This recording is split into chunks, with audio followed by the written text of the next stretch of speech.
তো নমস্কার বন্ধুরা, তোমাদের জন্য দারুণ খুশির খবর। অবশেষে জিডিএস সেকেন্ড লিস্ট কিন্তু প্রকাশিত হয়ে গেল জাস্ট কিছুক্ষণ আগেই। তোমরা কিন্তু অনস্ক্রিনে দেখতেই পাচ্ছ যে এখানে পরিষ্কারভাবে কিন্তু লেখা রয়েছে, দেখে নাও, যে জিডিএস অনলাইন এঙ্গেজমেন্ট শিডিউল 1 জানুয়ারি লিস্ট টু শর্টলিস্টেড ক্যান্ডিডেট। তো এখানে কিন্তু তোমরা দেখতেই পাচ্ছ। তো চলো আমি পুরোপুরি তোমাদের যে সেকেন্ড মেরিট লিস্ট সেটাতে আমি চলে যাচ্ছি। তো এখানে তোমরা দেখে নাও বিপিএম পদে তোমরা দেখতে পাচ্ছ জেনারেলদের কেমন কাট আপ গেছে।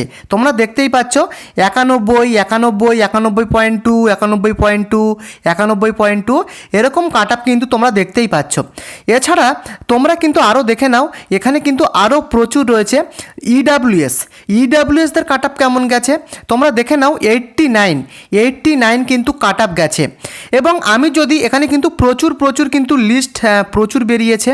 তো এখানে তোমরা আরও দেখে নাও জেনারেলদের কি বলা হয়েছে। এখানে 94 গেছে, 91, 91.8 দেখতেই পাচ্ছ, 90 গেছে। তো এখানে আমি তোমাদের আগের ভিডিওতেও বলেছিলাম যে দেখো তোমাদের কিন্তু সেকেন্ড লিস্ট যখন বেরোবে সেখানে কিন্তু কাট আপ আমি তোমাদেরকে বলেছিলাম 90 থেকে 92 এরকম কিন্তু কাট আপ যাবে। তোমরা দেখতেই পাচ্ছ। তো এরকম কাট আপ কিন্তু গেছে। এবং বন্ধুরা আরও তোমরা দেখো এখানে যদি আমি তোমাদেরকে দেখাই এসটি ক্যাটাগরিদের কেমন কাট আপ গেছে, 90.66 এরকম কাট আপ কিন্তু গেছে। এছাড়া তোমরা আরও দেখো এখানে যারা ইডাব্লিউএস এসটি ও ওবিসির কাট আপটা তোমরা দেখো। ওবিসিদের কেমন কাট আপ গেছে দেখো, 99.4। তারপরে দেখতে পাচ্ছ আরও কিন্তু রয়েছে 99.75। তো এটা কিন্তু ফেক রয়েছে আমার যেটা মনে হচ্ছে, কারণ এরকম কাট আপ কিন্তু যায় না জেনারেলি, এগুলো কিন্তু ফেক ক্যান্ডিডেট, বুঝতে পেরেছো। এছাড়া তোমরা আরও দেখে নাও আমি প্রচুর লিস্ট কিন্তু বেরিয়েছে। তো আমি তোমাদেরকে আরও দেখাই স্ক্রল করে। তো এখানে দেখো, এখানে যদি আমি তোমাদেরকে দেখাই যে এসটিদের কেমন কাট আপ গেছে, 91, 90 কাট আপ গেছে। জেনারেলদের গেছে 91, ইডাব্লিউএসদের গেছে দেখো 90। এছাড়া তোমরা দেখে নাও আরও কিন্তু রয়েছে। এছাড়া কিন্তু তোমরা দেখে নাও ইউআরদের কেমন গেছে, 90 কাট আপ, 90.5 কিন্তু কাট আপ গেছে। তো তোমরা দেখতেই পাচ্ছ কেমন কাট আপ। তো বন্ধুরা এটা কিন্তু নর্থ ইস্টার্ন সার্কেলের সেকেন্ড মেরিট লিস্টটা কিন্তু বেরিয়েছে, তোমরা দেখতেই পাচ্ছ। তো এখানে কিন্তু তোমাদের যে ডিভির ডেট অর্থাৎ ডকুমেন্ট ভেরিফিকেশানের ডেট কবে বলা হয়েছে দেখতেই পাচ্ছ, এপ্রিল এই মাসের 27 তারিখের মধ্যে কিন্তু তোমাদেরকে সম্পূর্ণ ডকুমেন্ট ভেরিফিকেশান কমপ্লিট করতে হবে। অলরেডি কি ডকুমেন্টস তোমাদেরকে নিয়ে যেতে হবে আমি কিন্তু এই বিষয়ে আমার চ্যানেলে আরও কিন্তু ভিডিও দিয়েছি, তোমরা আমার চ্যানেলে ভিজিট করলেই দেখতে পারবে যে কি ডকুমেন্ট তোমাদেরকে নিয়ে যেতে হবে। দেখতেই পাচ্ছ 27 এপ্রিলের মধ্যে কিন্তু তোমাদের সম্পূর্ণ কিন্তু ডকুমেন্ট ভেরিফিকেশানটা কমপ্লিট হবে। তো এটা কিন্তু তোমরা দেখতেই পাচ্ছ। তো এবারে তোমরা অনেকেই কমেন্ট করবে, তাহলে স্যার ওয়েস্ট বেঙ্গল সার্কেলের সেকেন্ড মেরিট লিস্ট কবে বেরোবে। দেখো আমি একটু পরেই তোমাদেরকে বলে দিচ্ছি সেকেন্ড মেরিট লিস্ট ওয়েস্ট বেঙ্গলের বেরোতে কেন ডিলে হচ্ছে এবং কবে বেরোবে সেটাও আমি তোমাদেরকে বলে দিচ্ছি। তো এখানে দেখো তোমাদের যে সেকেন্ড মেরিট লিস্ট কোন সার্কেল কোন স্টেটে বেরিয়েছে তোমরা দেখে নাও। প্রথমে যদি আমি তোমাদেরকে দেখাই অন্ধ্রপ্রদেশে কিন্তু সেকেন্ড মেরিট লিস্ট বেরিয়ে গেছে। এবং তোমরা যদি আসামে দেখো, আসামে কিন্তু কোনো লিস্ট বের হয়নি। বিহারে যদি দেখো সেক্ষেত্রে বিহারে কিন্তু সেকেন্ড মেরিট লিস্ট আউট হয়ে গেছে।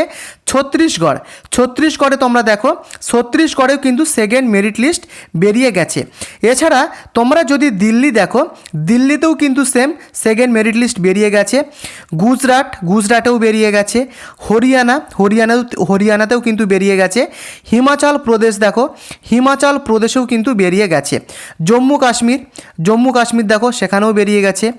কেরালা দেখো, তো কেরালাতে কিন্তু এখনও পর্যন্ত সেকেন্ড মেরিট লিস্ট বের হয়নি। মধ্যপ্রদেশটা দেখো বেরিয়ে গেছে, মহারাষ্ট্রে বেরিয়ে গেছে। এছাড়া তোমরা যদি দেখো তামিলনাড়ু সেখানে কিন্তু বের হয়নি। এছাড়া উত্তরপ্রদেশ দেখতেই পাচ্ছ বেরিয়ে গেছে। তো প্রচুর কিন্তু বেরিয়ে গেছে। বাট ওয়েস্ট বেঙ্গলে কিন্তু এখনও পর্যন্ত তোমাদের যে সেকেন্ড মেরিট লিস্ট সেটা কিন্তু বের হয়নি। আমি তোমাদের যেটা দেখালাম নর্থ ইস্টার্ন, এটাই কিন্তু আমি তোমাদেরকে দেখিয়েছি, নর্থ ইস্টার্ন সার্কেল, যেখানে সেকেন্ড মেরিট লিস্ট কিন্তু রিসেন্ট বেরিয়ে গেছে। তো এখানে তোমরা আগরতলা ডিভিশনটা দেখো, এখানে কেমন কাট অফ গেছে জেনারেলদের 97, এসিদের গেছে 95, এবং তোমরা দেখতেই পাচ্ছ আরও কিন্তু রয়েছে ইডাব্লিউএস, তোমাদের দেখতেই পাচ্ছ যে এখানে কিন্তু 93 গেছে, 93 গেছে।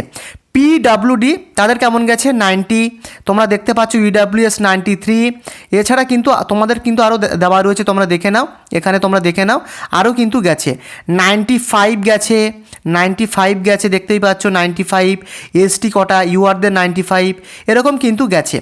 তো দেখো তোমরা এবারে আমাকে কোয়েশ্চেন করবে যে স্যার তাহলে আমাদের ওয়েস্ট বেঙ্গল সার্কেলে কবে সেকেন্ড মেরিট লিস্ট সেটা বেরোবে। তো দেখো এখানে পরিষ্কারভাবে কিন্তু ডিপার্টমেন্ট অর্থাৎ জিডিএসের অফিসিয়াল পোর্টাল থেকে কিন্তু এই যে নোটিফিকেশান সেটা কিন্তু পরিষ্কারভাবে বলা হয়েছে যে ইলেকশনের কারণে কিন্তু ডিলে হচ্ছে। কোন কোন স্টেটে ডিলে হচ্ছে তোমরা দেখে নাও, আসামে ডিলে হচ্ছে, কেরালা, পন্ডুচেরি, তামিলনাড়ু এবং ওয়েস্ট বেঙ্গলেও তো ইলেকশন শুরু হবে, তোমরা জানো এই এপ্রিলের কিন্তু 23 তারিখ এবং 29 তারিখ ভোট হবে। তো এর জন্য কিন্তু ডিলে হচ্ছে তোমাদের যে সেকেন্ড মেরিট লিস্ট সেটা বেরোনোর। তো কবে বেরোবে তোমরা অনেকেই প্রশ্ন করবে যে স্যার তাহলে কবে বেরোবে।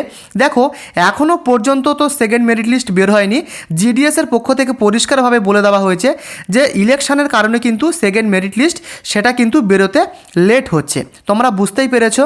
তো আমার যেটা মনে হয় সেকেন্ড মেরিট লিস্ট ওয়েস্ট বেঙ্গলে কিন্তু একটু ডিলে হবে, কারণ সামনেই ভোটের আগে কিন্তু আমি তোমাদের বলবো চান্স কিন্তু কম রয়েছে, আমি তোমাদের বলবো 50% চান্স রয়েছে ভোটের আগে বেরোনোর, অথবা ভোট শেষ হলেই কিন্তু তোমাদের মে মাসের দিকে ফার্স্ট উইকের দিকে তোমাদের সেকেন্ড যে মেরিট লিস্ট সেটা কিন্তু বেরিয়ে যাবে। তো আশা করি তোমরা পুরো ব্যাপারটা ক্লিয়ার হতে পারলে। তো দেখো আমি যে তোমাদের কাট আপগুলো দেখালাম যে কেমন কাট আপ গেছে নর্থ ইস্টার্ন জোনে, তো ওয়েস্ট বেঙ্গলে কেমন কাট আপ যাবে। দেখো আমি গত যে সমস্ত ভিডিওগুলো বলেছিলাম সেই প্রত্যেকটা ভিডিওতে আমি তোমাদের বলেছিলাম যে সেকেন্ড মেরিট লিস্টে ওয়েস্ট বেঙ্গলের কাট আপ কিন্তু হাই যাবে। তোমরা দেখতেই পেয়েছো একটা এক্সাম্পল তোমাদেরকে আমি দেখালাম যেখানে 92+ কাট আপ কিন্তু গেছে। তো এবারে তোমাদের যখন ওয়েস্ট বেঙ্গলের সেকেন্ড মেরিট লিস্ট বেরোবে তখন কিন্তু সেখানে তোমরা 90+ কাট আপ কিন্তু দেখতে পারবে সেকেন্ড মেরিট লিস্টে। তাই তোমাদের যাদের 70%, 80% নাম্বার রয়েছে তাদেরকে বলবো তোমাদের সেকেন্ড মেরিট লিস্টে কিন্তু চান্স কম রয়েছে, তোমরা কিন্তু থার্ড মেরিট লিস্ট অথবা ফোর্থ মেরিট লিস্ট তোমাদের কিন্তু ওয়েট করতে হবে, বুঝতে পেরেছো। তো এখানে কিন্তু তোমাদের যখন ওয়েস্ট বেঙ্গলের সেকেন্ড লিস্ট আসবে আমি তোমাদের বলবো তোমাদের 90 থেকে 92 এরকম কাট আপ কিন্তু যাবে, তবে বেশ কিছু জায়গায় কিন্তু আবার কমও যেতে পারে। কেমন কম যেতে পারে আমি তোমাদের বলবো 80, 85 এরকমও কিন্তু যেতে পারে। দেখো কাট আপ কিন্তু নাম্বারের উপর নির্ভর করে না, কিছুটা ফ্যাক্টর কিন্তু রয়েছে, যেমন তুমি কোন বিওতে আবেদন করেছো। দেখো তুমি যদি এমন কোনো বিওতে আবেদন করো যেখানে কিন্তু কম্পিটিশান কম, তাহলে সিম্পলিভাবে সেখানে তো কাট আপ কম যাবেই, তোমরা সেটা সবাই জানো। তো সেই সমস্ত জায়গায় কিন্তু রেয়ার ক্ষেত্রে কাট আপ কিন্তু কম যায়, এবং তুমি এবিপিএম, বিপিএম না জিডিএস আবেদন করেছো তার উপরেও কিন্তু ডিপেন্ড করে। তো আশা করি ব্যাপারটা তোমরা ক্লিয়ার হতে পেরেছো, এরকমই কিন্তু মেন ব্যাপার। তো বুঝতে পেরেছো। তো দেখো তোমাদের একটা আমি যে কাট আপ সেটা আমি তোমাদের দেখিয়ে দিলাম। তো ওয়েস্ট বেঙ্গলের রেজাল্ট কিন্তু খুব তাড়াতাড়ি বেরোবে, তোমাদেরকে একটু ওয়েট করতে হবে।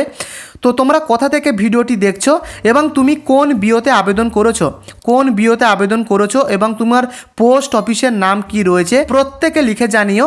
আর অবশ্যই প্রত্যেকে কিন্তু এই ভিডিওটিকে লাইক করে চ্যানেলটি সাবস্ক্রাইব করতে ভুলো না। দেখা হচ্ছে আগামীকাল, ধন্যবাদ।